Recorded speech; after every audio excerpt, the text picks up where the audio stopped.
Vocês continuam vendo a apresentação? Sim, tranquilo. Muito bem. Então, iniciando propriamente dito agora este retorno, né, esses nossos encontros, essas reuniões, elas fundem o grupo de pesquisa em ensino de ciências, que é o GPENSE, e o grupo de pesquisas em educação matemática, didática desenvolvimental, liderado pelo professor Paulo, lá na Universidade Federal do Cariri. Então, muito bem-vindo de novo a todos, e o que nós preparamos para essa nossa reunião de hoje, esse nosso bate-papo, vamos assim dizer, é justamente a obra, né, o primeiro capítulo da obra de Vasily Davidov.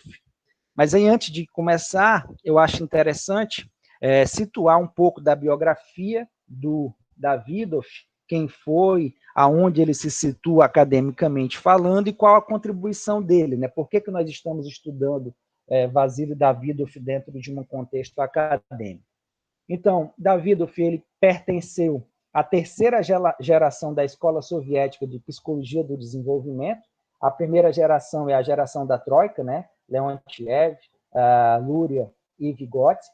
E aí a segunda geração já é Galperin, Talizna, e a terceira geração, bem mais recente, se a gente for observar, Davidov já nasce, né, na terceira década do século passado, infelizmente também já morreu, mas é bem mais contemporâneo, vamos assim dizer, dos nossos estudos do que quando a gente pensa no Vygotsky, por exemplo, no Leontiev. Então, era um psicólogo, doutor em psicologia e membro da Academia de Ciências Pedagógicas da antiga União Soviética, como eu já falei, pertencente à terceira geração da Escola Soviética de Psicologia e do Desenvolvimento, e assim como Galperin, como Talizna e o próprio Vygotsky, um dos objetos que estavam no seu interesse, né, no seu radar de estudo, é justamente o processo de assimilação. Para alguns autores se chama de assimilação, para outros internalização, mas que nada mais, nada menos é como as pessoas aprendem a partir da atividade escolar. E aí, dentro desse contexto, um dos objetos centrais da teoria e das pesquisas de Davidov é justamente os aspectos da formação do pensamento teórico e a generalização. E aí todos esses contextos e categorias voltados para a formação do pensamento lógico. Como contribuição, portanto, ao ensino das ciências e à matemática, que é onde nós nos situamos, as atividades que Davidov realizou ao longo da sua vida trazem para nós contribuições em torno do que a gente chama de didática desenvolvimental. E aí essa didática desenvolvimental, na concepção da dialética entre ensino, aprendizagem e formação desse pensamento, que no caso das ciências e da matemática tem uma íntima relação com a formação de conceitos. Então, estudar Davidov é importante dentro do contexto do ensino, aprendizagem desenvolvimental, porque nos dá um referencial, nos dá um norteamento, vamos assim dizer, de como os indivíduos aprendem e se desenvolvem a partir da assimilação de conceitos científicos. Nessa perspectiva, o capítulo em si, que a gente se propõe a discutir hoje, trata justamente do problema da generalização na psicologia e a relação da didática. E aí, obviamente, precisamos situar o que Davidov chama, né, conceitua como generalização. E aí está lá expresso nas suas linhas, né, do seu livro, que essa generalização ela pode ser compreendida como um processo de descrição a partir de qualidades análogas a um determinado objeto ou fenômeno, mas que pertençam não a este objeto ou fenômeno, mas que representem uma classe de objetos ou uma classe de fenômenos. Então, quando o sujeito, em sala de aula, no processo de ensino e aprendizagem, tenta, através das aulas, por exemplo, da mediatização professor-aluno, formar conceitos, a formação desse conceito ela passa por esse processo de busca de quais são os atributos estáveis que representam, caracterizam ou principiam uma classe de objetos a serem apreendidos. Por exemplo, triângulos, por exemplo, plantas, e por aí vai. Ora, se é para generalizar, então é o contrário do processo do indutivismo ingênuo, se a gente for pegar uma âncora lá na epistemologia da ciência. Então, ao contrário, por exemplo, de se generalizar em torno do particular, que é o exemplo clássico, por exemplo, do indutivismo, quando se percebe um cisne branco, 2 cisnes brancos, 3 cisnes brancos, N cisnes brancos, e se chega a concluir que todos os cisnes são brancos, apesar de esse processo de indução fazer parte do contexto da formação do pensamento, quando a gente está tratando da generalização nessa perspectiva desenvolvimental, essa indução ela não é o princípio de generalização que se busca. Ao contrário, segundo Davidoff, se busca pela qualidade do que é invariante a uma classe de fenômenos ou objetos, para, a partir disso, do geral, do universal, eu particularizar a minha compreensão.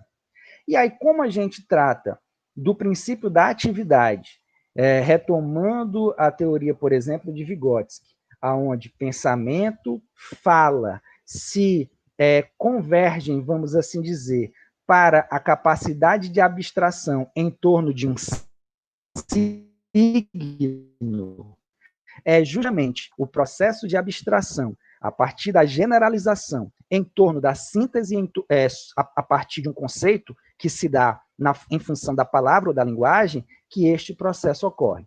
Então, resumindo e tentando ser mais didático, a generalização nada mais é do que um processo de apropriação dos atributos estáveis de uma classe de objetos que eu quero ensinar, a partir do qual eu busco caracterizar qual é a invariante disto, ou seja, quais são as propriedades essenciais do que eu quero ensinar para meus alunos, para, a partir do processo de abstração e da síntese em torno de uma palavra, por exemplo, de um signo, como diria o Vygotsky, eu compreender este processo de aprendizagem. Para Galperin, isso, a partir de um ensino planejado, se dá em torno do que ele chama de ciclo cognoscitivo. Ora, aí eu trago, por exemplo, a discussão entre árvore e planta. Apesar de não ter sido a discussão que Davidoff pensou, Davidoff pensava mais em torno dos aspectos matemáticos, eu trago isto para a gente pensar. Ora, quando a gente fala em árvore, é muito comum vir à mente do nosso interlocutor, por exemplo, o nosso aluno, uma determinada figura, uma representação daquilo que ele acredita ser uma árvore, ou, melhor, do conceito que ele tem de árvore. Logo, quando esta representação vem à tona, não necessariamente ela representa as características essenciais do objeto árvore. Porque muitas vezes o que o indivíduo tem enquanto representação mental é uma ideia particularizada do objeto a ser assimilado. Pegando em torno de um conceito científico, o indivíduo não tem, na perspectiva de Davidoff, uma representação generalizada dessa classe de objetos. Portanto, não necessariamente ele tem, em seu processo de assimilação, as propriedades essenciais e necessárias disto que lhe foi ensinado.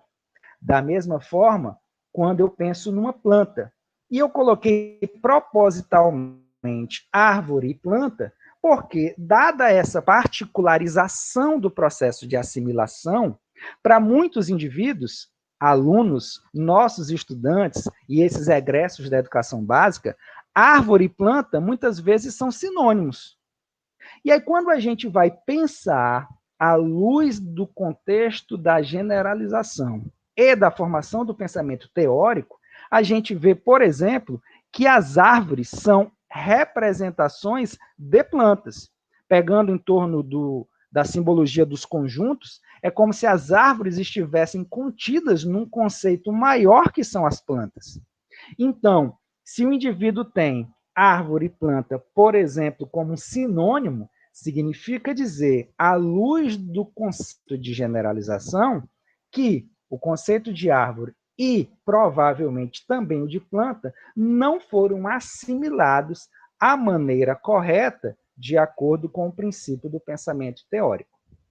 Este exemplo entre árvore e planta, portanto, podem ensejar uma discussão em torno de outros conceitos.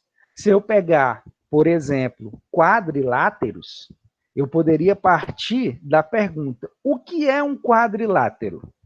E aí, observando esses exemplos ao lado, eu percebo que todas essas figuras podem ser caracterizadas como quadriláteros.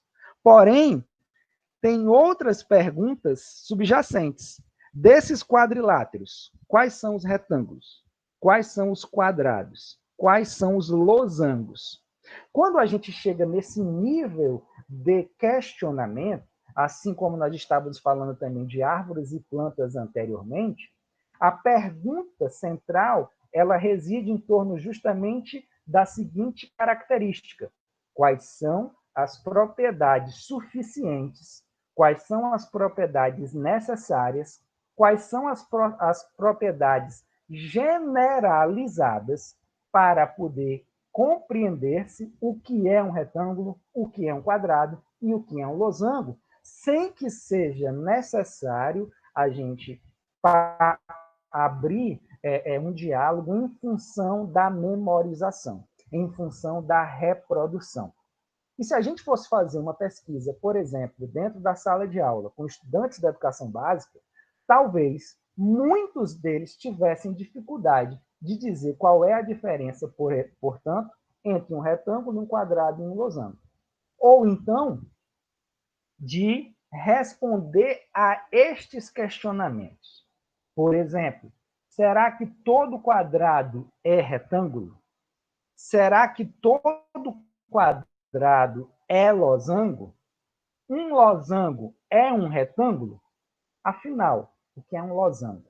Afinal, o que é um retângulo? E afinal, o que é um quadrado? Em outras palavras, todas essas perguntas elas estão situadas em torno do conceito generalizado do que são quadrados, do que são retângulos e do que são losangos, a partir do que é essencial para se caracterizar cada conceito desse. Infelizmente, nas aulas de matemática, é muito comum, ao invés de se tratar as características essenciais e necessárias de cada um desses conceitos, se exemplificar, se particularizar e, em cima do que é particular, tentar se criar um conceito geral. E aí cria-se uma expectativa no aluno de tentar comparar determinadas figuras, determinados objetos, sem terem obrigatoriamente e necessariamente apreendido, assimilado, internalizado quais são as características suficientes, necessárias, essenciais. Como eu não sou da área da matemática, mas tem colegas na matemática, eu trouxe isto para que a gente possa pensar nas nossas discussões posteriores. E vou me concentrar, por exemplo, no que é uma planta e no que é uma árvore. Digamos que o nosso aluno, mediante o ensino das ciências, venha a se perguntar: toda planta é uma árvore? Toda árvore é planta? Enfim, o que é uma planta?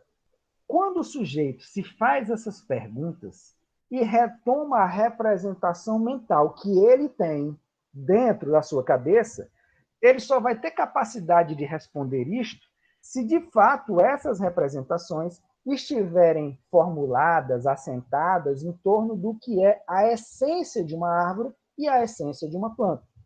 E não é muito raro nós termos, por exemplo, como exemplo imediato, uma resposta de um aluno na seguinte característica. Você chega para o aluno e pergunta: o que é uma planta? E aí ele responde: é um ser vivo, dotado de raiz, caule e folha. E aí esta representação, por exemplo, ela pode estar satisfatória a esta compreensão. No entanto, quando ele se depara com exemplos que fogem a esta representação, como é o caso de um cactus aí do sertão semiárido do Nordeste, ou de um musgo que não tem essas estruturas morfológicas bem representadas, ele fica na dúvida. Será que eu estou diante de uma planta? Porque se eu estou diante de uma cactácea que não tem folhas aparentes, ao invés de folhas, existem espinhos modificados, né? Que são folhas modificadas. Diante disso, se ele não tem este pensamento generalizado formatado na sua representação mental, ele só vai responder que o cacto é uma planta se ele tiver ouvido o professor, por exemplo, falar, ou o livro didático está lá expresso, que aquela espécie é uma planta. Do contrário, ele não consegue elaborar o pensamento teórico a partir da característica invariante necessária para representar qualquer espécie dentro dessa classe. E aí, quando a gente discute isso no GPense, nós chegamos ao trabalho do Renan, só para citá-lo como exemplo, a elaborar o que seria, portanto, o conceito teórico do que é planta, indivíduos fotossintetizantes. Essa, portanto, seria a maior característica. O indivíduo, para ser uma planta, ele não precisa ter folha, ele não precisa ter caule, ele não precisa ter raiz, ele não precisa sequer ser parecido com esta representação, basta que ele faça fotossíntese. Fez fotossíntese, eu já tenho o entendimento de que é, portanto, uma planta. E aí, se vai ser uma árvore ou não, eu tenho que observar outras características que seriam invariantes dessa classe. Se assim nós pensássemos enquanto professores, que é o que propõe Davidoff, essas perguntas elas ficariam mais óbvias e menos complexas à luz do nosso aluno. Porque eu estou pensando aqui no aluno da educação básica, que está iniciando o seu processo de escolarização, iniciando a caminhada na aprendizagem de conceitos e que muitas vezes é bombardeado na sala de aula com exemplos particulares e com a tentativa de extrapolar o que é específico para o plano geral. E dentro do contexto desenvolvimental é justamente o oposto do que nós nos propomos. Então, quando a gente toma como referência o trabalho de Davidoff, viu-se lá no capítulo que uma categoria fundamental nesta perspectiva davidoviana é o conceito de abstração. E aí eu trouxe como referência, ipsis literis, o que Chardakov coloca como sendo abstração. Um componente construtivo da atividade mental generalizadora dos alunos. Pegando esse conceito e fazendo uma interseção com o que Vygotsky pensa sobre a internalização, a gente percebe que esse processo de abstração nada mais é do que esse intercâmbio da atividade material externa para o seu nível mental internalizado. E essa internalização ela ocorre mediante a mediatização de um signo. Em outras palavras, a árvore, palavra árvore, carrega um significado que precisa estabelecer com o sujeito o caráter generalizado do que seja toda a classe de árvores, ou toda a classe de plantas, ou toda a classe de losangos, de retângulos, de quadrados, de triângulos e por aí vai. E nós precisamos pensar, enquanto professor, de acordo com o que Davidoff coloca em torno dessa abstração, que eu tenho um conflito cognitivo nesse processo de assimilação entre o que é externo, material, concreto, e entre o que é abstrato. E aí eu trouxe como exemplo o conceito de número versus a qualidade que lhe é atribuída. Por exemplo, moeda. Mas não tem só esse exemplo. O número ele é utilizado para qualificar uma série de conceitos. Se eu pegar um indivíduo que está aprendendo a contar e que, portanto, o número para ele tem uma lógica do que é quantitativo e perceptível no plano do concreto, quer seja pelos dedos das mãos, quer seja pelo ábaco, quer seja pelas contas com grãos de feijão e etc., ou seja, uma atividade materializada, se eu pego este aluno, esta criança, e lhe coloco como problema organizar essas moedas em ordem crescente ou decrescente, é muito provável que ele possa estabelecer como representação ou como resolução a lógica de que 1 é menor do que 5, que é menor do que 10, que é menor que 25, que é menor que 50. Porque para essa organização lógica, ele utilizou como referencial a quantidade que o signo representa em termos concretos. E aí, obviamente, 50 unidades vai ser maior que 25 e sucessivamente até chegarmos no 1. No entanto, se o conceito embutido é a qualidade atribuída ao número, no caso, moeda, valor monetário real, esse 1 passa não mais a ter uma representatividade de uma unidade, mas de 100 centavos de real. E aí a ordem se inverte, porque este R$1 será maior do que os 50 centavos sucessivamente até chegar no 5.